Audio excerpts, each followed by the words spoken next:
ženu ko svaki čovjek, da kupi zemlju kraj planinskog brela.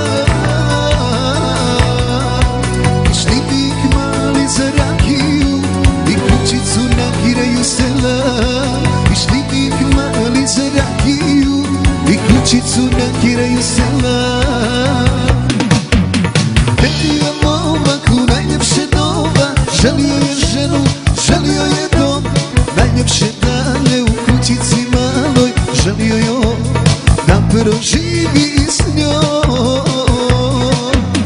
Najljepšom curom u njihovom kraju, oženi se drugi, poklonio je sve. Najdraži njeni ne želeše njega, želio je nju, a ostao bez nje.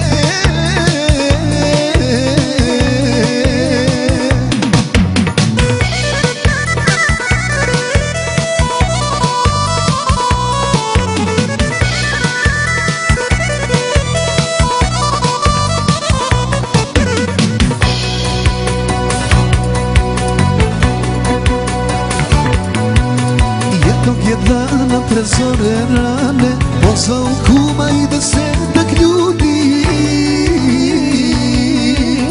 Komšije našao za svatove da isprose ženu što ljubi. Komšije našao za svatove da isprose ženu što ljubi. Veli je momak u najljepše doba, želio je ženu, želio je dom.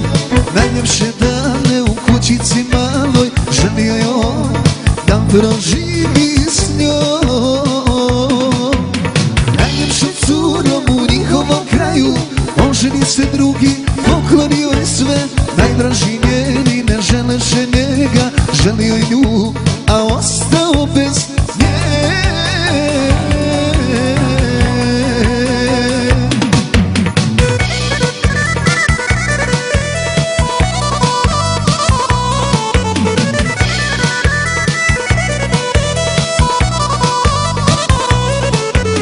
Veli je momak u najljepše doba, želio je ženu, želio je dom.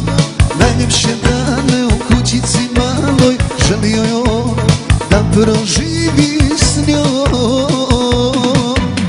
Najljepšom curom u njihovom kraju, oženi se drugi, poklonio je sve. Najdraži njeni ne želeše njega, želio je nju,